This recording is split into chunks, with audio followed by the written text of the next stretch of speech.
Celso, helicóptero pousando. Dá o start pro helicóptero da PM. São vários sacos pretos. Tem muita coisa, galera. Muita coisa. Vários sacos pretos.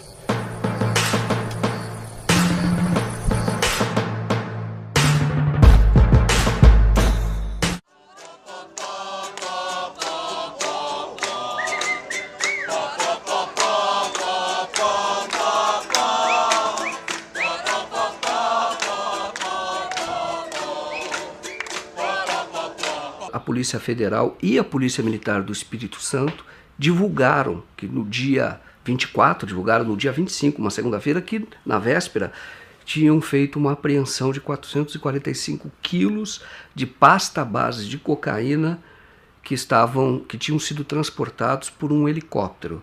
Aí a grande surpresa da ocasião foi que se soube que esse helicóptero pertencia ou pertence à família Perrella. Os políticos envolvidos são políticos importantes em Minas Gerais, são políticos conhecidos pelas ligações que têm com uma pessoa que se apresenta hoje como candidato a presidente da República. Define uma palavra, cruzeiro. Uma palavra só. Paixão. Dinastia. Perrella? Aécio Neves. Amigo. O helicóptero do deputado Gustavo Perrella, filho de Zezé Perrella, saiu do Paraguai, fez um pouso em hotel fazenda de luxo em Jarinu, interior de São Paulo, onde deixou uma parte da droga, e no dia seguinte pousou em uma fazenda em Afonso Cláudio, Espírito Santo, onde houve o flagrante. Foram presos o piloto Rogério Almeida Antunes, funcionário da Assembleia Legislativa de Minas Gerais, o copiloto Alexandre José de Oliveira Júnior, o empresário Robson Ferreira Dias e o jardineiro Diélio Rodrigues. É a segunda maior apreensão de droga lá do Espírito Santo, uma das maiores que já houve no Brasil, de quase meia tonelada de pasta base de cocaína. Ihu! Estilo tu é doido, maluco. Essa investigação, vou dizer, é uma pena que ela acabou, que a Polícia Federal fez questão de livrar todo mundo, que o procurador saiu, mas o maior prejuízo é que ela realmente poderia contar melhor a história do tráfico no Brasil. Será que tem muita droga aí, meu irmão? Tem. A gente vai lá, a gente precisa fazer uma cópia. Há uma tendência muito grande do processo ser anulado. E ele sendo anulado, o helicóptero perde a razão de ser. É como se não tivesse havido esse tráfico. Nos dias seguintes ao da apreensão, ao da divulgação pela Polícia Federal, os fatos foram todos jornalisticamente, os fatos divulgados, jornalisticamente muito relevantes, surpreendentes. Então você descobre que o piloto ele era funcionário da Assembleia Legislativa de Minas Gerais. O próprio deputado autorizou o transporte, dizendo que não sabia do que se tratava, mas autorizou que se fizesse esse transporte. Aí começa a ter algumas informações não confirmadas de que a cocaína teria vindo do Paraguai e iria para a Europa. Então torna essa apreensão ainda mais, vamos dizer assim, relevante do ponto de vista criminal, porque é tráfico internacional. Mas a imprensa em geral, ou a imprensa, a chamada grande imprensa, não deu bola para isso.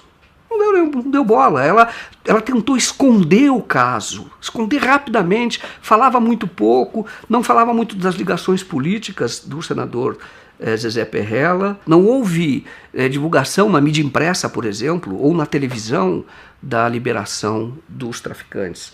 Uma liberação feita no dia em que eles prestariam o depoimento ao juiz. O juiz não quis ouvir o depoimento. Poderia ter ouvido o depoimento e liberado depois, mas não.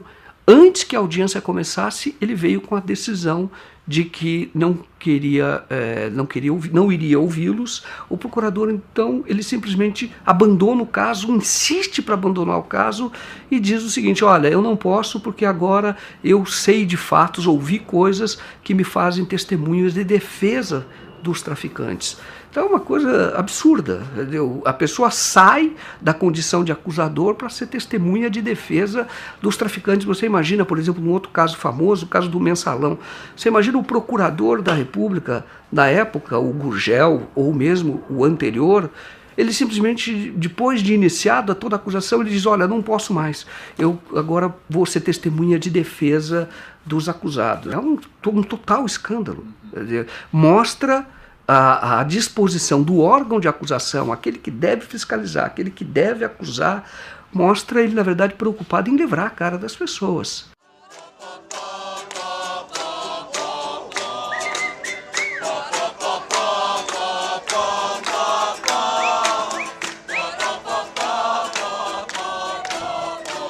Várias investigações em curso, com provas, inclusive, sobre a relação dessa família Perrella, tanto o Gustavo como o Zezé, com várias ações ilícitas. E isso já é, sim, material suficiente para abrir uma investigação, uma CPI, aqui nessa casa, para poder investigar isso. A questão da carne adulterada com água congelada, ela não é mais falada em canto nenhum. A questão dos 2,5 milhões numa verba estadual dedicada à família, à empresa deles, não é mais falada. Nós temos o medo que essa questão de 450 quilos de cocaína dentro de um helicóptero de um deputado estadual, numa fazenda, num senador, isso cai no esquecimento muito rápido. Uma pessoa que você precisa jogar luzes, entendeu? Porque eu diria, o que se diz no Estado, que ele é financiador das campanhas, grande financiador das campanhas,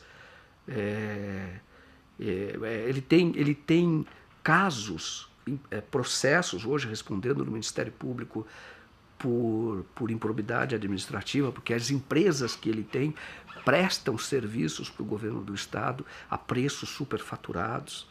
Suspeita de irregularidades no enriquecimento do suplente de senador em Minas e presidente do Cruzeiro, Zezé Perrella. O Ministério Público quer saber como ele conseguiu comprar uma fazenda avaliada em 60 milhões de reais. Na propriedade, o Cartola planta e estoca grãos, tem uma floresta de eucalipto, uma fábrica de ração, cria gado e suínos. A sede, ampla e luxuosa, tem piscina e pista de pouso para aviões com até 15 passageiros. Hoje, a remuneração bruta de um deputado estadual é de R$ 23 mil. Perrella ocupou uma cadeira na Assembleia Legislativa de 2006 a 2010. Também foi deputado federal de 99 a 2003. O Ministério Público quer saber de onde veio o dinheiro para o patrimônio se multiplicar tão rápido. O senador Aécio Neves impôs ao ex-presidente Itamar Franco, quando candidato ao Senado, que tivesse como suplente o Zezé Perrella.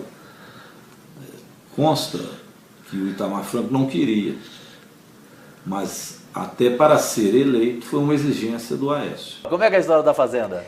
A minha fazenda fica a 300 e poucos quilômetros. Essa aqui saiu na televisão aí, que a Record mostrou. Na Record? Eu ia sempre de avião, porque eu estou a 40 e poucos quilômetros de 4 cidades, né, por terra. E quando você vai de carro, você tem que atravessar balsa, essas coisas todas. Resolvo ir numa cidade do lado lá, que chama Paineiras. Estava eu e meu diretor de futebol. Chegando lá e tomamos umas pinguinhas, né? Evidente. Voltando, fazenda? Cara, eu não achava fazenda nem pro diabo. Cheio Você de eucalipto, dirigindo? entroncamento, eu dirigindo. Tinha uns caras bebendo lá, eu parei, falei com o cara assim, chamei o cara lá, ele veio no carro, falei, você podia me fazer um favor, onde é que é a fazenda do Zezé Perrella? Ele falou, pô, tá me tirando, Zezé Perrella é você. Falei, eu sei que eu sou eu, caramba, eu não sei onde é que é a minha fazenda. Então, eles são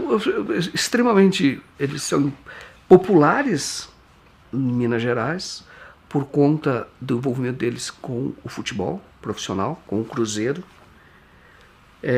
Eles são conhecidos também, bastante conhecidos, vamos dizer assim, de promotores do Ministério Público, porque já vem tentando há muito tempo investigar a família, mas sempre esbarram, os processos não andam, pelo menos não andavam até o helicóptero. E em Minas Gerais, eles são conhecidos por terem poder, bastante poder, ameaçar jornalistas. O único jornal que chegou a fazer denúncias contra ele, trocou de proprietário, tem um outro proprietário, e o jornal simplesmente não fala mais, nem do caso do helicóptero. É hoje em dia? Exato, é hoje em dia. O seu nome, por exemplo, foi ligado à queda de um helicóptero agora recentemente em Minas Gerais com 400 quilos de cocaína. É uma piada. Está preparado, senador? Isso é uma piada. O senhor acredita que tem acompanhado? Não, ele tem que explicar, até hoje não ouvi nada que, acho que ninguém menos que o vinculasse a essa questão. Temos que dar ele o direito de defesa, mas é preciso que isso seja rapidamente esclarecido. O senhor já é... A blindagem em Minas é absoluta, né? Eu costumo dizer que em Minas Gerais, por exemplo, não existe mais a tese de Montesquieu, a separação dos três poderes. Aqui, executivo, legislativo e judiciário se misturaram num só. A gente costuma dizer que se foi trocado pelo lema dos mosqueteiros, né? Um por todos e todos por um. Se é verdade que não há envolvimento dos proprietários, mas por que esse helicóptero foi usado? Então, o helicóptero, ele acabou sendo, ele é um grande ponto de interrogação. 3 ou 4 dias depois da apreensão, você tem o delegado da Polícia Federal que convoca, que chama a imprensa para dar uma entrevista cujo objetivo era mostrar ou dizer que para a Polícia Federal, o Zezé Perrella, dono, senador dono do helicóptero, o deputado dono do helicóptero, não tinha nenhuma relação com esse caso. Ele veio num papel que não é dele. O papel dele é apurar. É por isso que existe o aparelho policial. O chamado, quando as pessoas que entendem de direito dizem, o chamado contraditório, quando você vai provar que não é bem assim, você vai dar uma versão contraditória, esse é o papel do judiciário, é quando chega ao juiz. Mas até ali, você tem um aparelho, o aparelho policial, o aparelho do Ministério Público, é justamente de acusação. É justamente de buscar, quando vem indícios, buscar elementos para poder acusar. Isso é para proteger a sociedade. Só que não é justo que essas pessoas, nesta fase de indiciamento ou de suspeita, elas sejam presas. Mas, enfim, elas são efetivamente suspeitas. Agora, depois você tem o judiciário, que seria imparcial, que julga ouvindo advogado de defesa e Ministério Público. Neste caso, você parece que só tem defesa. Você não tem acusação. E aí quando se diz que a própria imprensa, que tem esse papel, nós ouvimos já que ela é o cão de guarda da sociedade, que ela tem esse papel de fiscalização, ela também não fez, ela também se omitiu. Você tem, por exemplo, uma pessoa do Rio de Janeiro, que é o Robson Ferreira Dias. A polícia disse que ele era um comerciante, assim, menosprezou, como se fosse uma pessoa um laranjão. E não é. Esse era empresário de futebol, também empresário de futebol profissional. E tem muitos bens na cidade dele, em Araruama. Ele fez viagens para negociar a compra da cocaína na Colômbia. Ele fazia os contatos na Europa. O Alexandre tem uma escola de pilotos em Campo de Marte.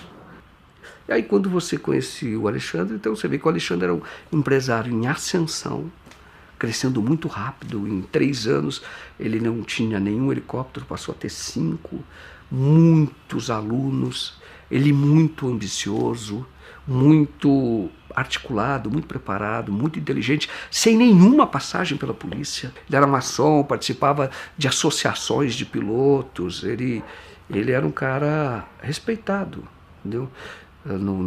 Como empresário, em ascensão. 26 anos, um empresário. Deu entrevista em rede nacional. Alexandre, você é traficante? Não sou traficante. Com toda sombra de dúvida, não sou traficante. Mas você foi buscar cocaína e levou para o Espírito Santo? Negativo, seu Joaquim. Fui contratado para fazer um voo do Paraná para o Espírito Santo de produto eletrônico e veterinário. Em momento algum nós tínhamos conhecimento que estávamos transportando cocaína. Nem eu e nem outro piloto, o Rogério. O senhor acha que foi usado? Com certeza foi usado. Com que objetivo? Olha, eu não sei te dizer, mas eu acredito que qualquer piloto que soubesse que estivesse transportando cocaína não pousaria em nenhum aeroporto controlado. Você entendeu? A gente pousou em Avaré, pousamos em Divinópolis. Você você entendeu? Com conhecimento da carga, se tivéssemos o conhecimento, a gente não pousaria em nenhum aeroporto. Agora, Alexandre, de qualquer forma, pelas fotos que a gente vê, eram tabletes ali de cocaína. Pelos vê lá no porta-malas do carro, vê no banco de trás. Isso eles abriram as malas para jogar no carro. Mas quando saiu da aeronave, tanto no vídeo da Polícia Federal, estava tudo em sacos pretos, né? Estava em malas pretas e caixas, né? Então eu acredito que eles rasgaram para jogar no carro, né? Para caber, até porque o volume era... E quando você viu? Aí a gente se desesperou, tanto eu como o Rogério, né? Os dois correram para abastecer. Só que aí então a aeronave já tinha sido desligada, né? Se a gente tivesse conhecimento, a gente não ia desligar. A aeronave não precisa ser desligada para abastecer. A gente poderia abastecer. Se a gente tivesse conhecimento do que era, a gente ia abastecer a aeronave acionado. A gente cortou a aeronave, desceu, foi buscar o combustível. Ninguém estava... em momento algum a gente tinha ciência do que se tratava. Só quando eles começaram a abrir. Aí bateu o desespero. Só que quando a gente viu o que era, já começou a chegar a polícia, né? Agora, Alexandre, tem uma mensagem que é trocada por o piloto, pelo Rogério, com o primo dele, em que ele diz que estava transportando coca. E tira até uma foto.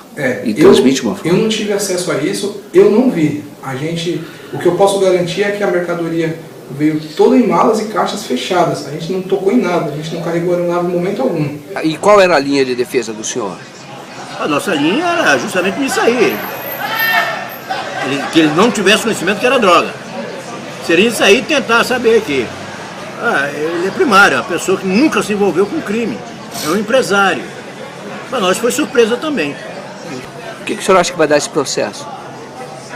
A justiça tem que decidir.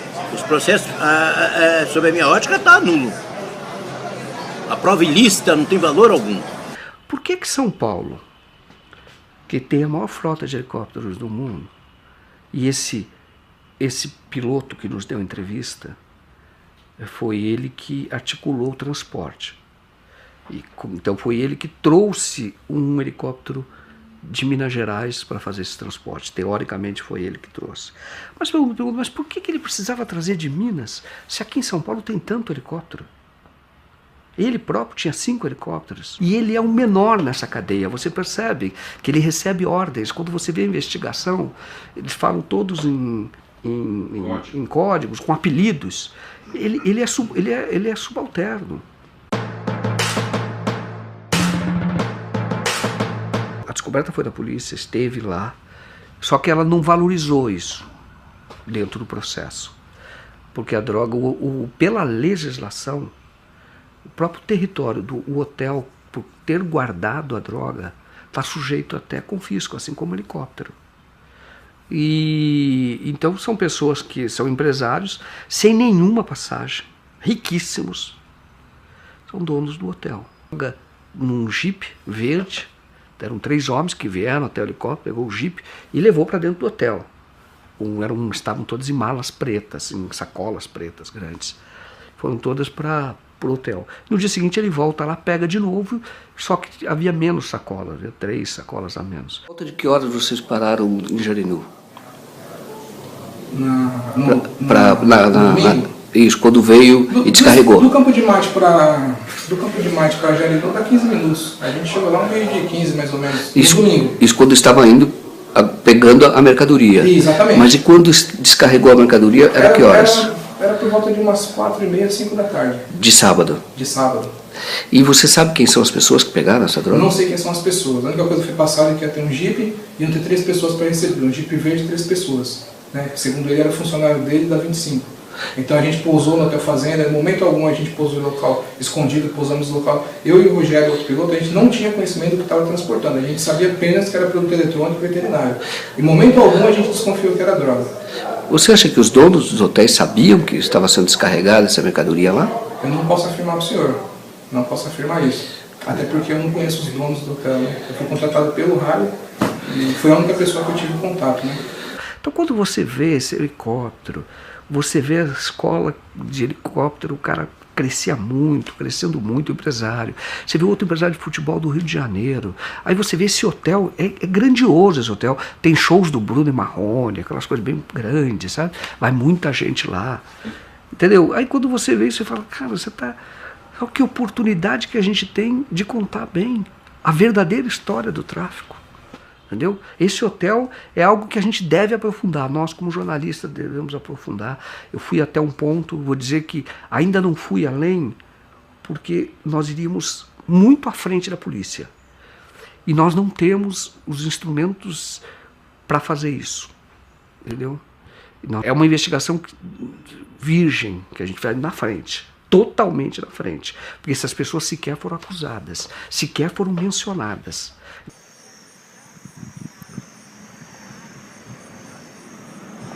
Afonso Cláudio, ela vive assim. Afonso Cláudio é uma cidade pequena, uma cidade de 30 mil habitantes, de atividade agrícola assim, intensa, cidade de morros.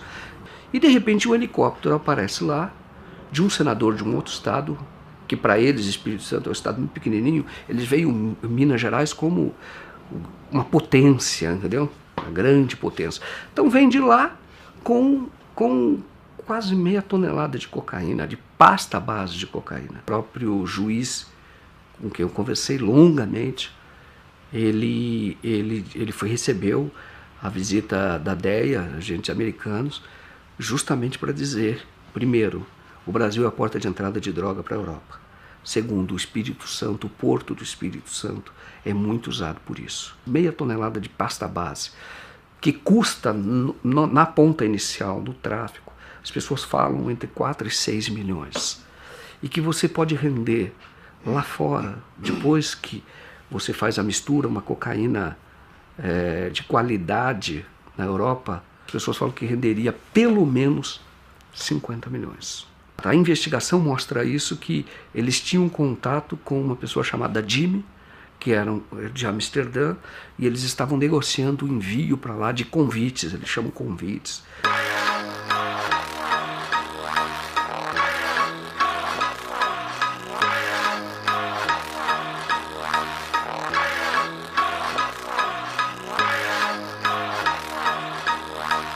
A investigação parou. Os caras foram soltos.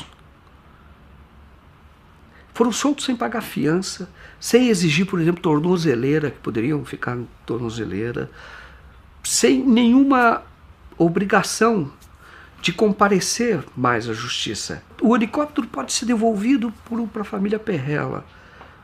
A droga vai ser queimada, mas ninguém tem certeza que se o que vai ser queimado será a mesma droga. Aí diz, olha, e como é que fica a sociedade? Por que estamos fazendo tudo isso?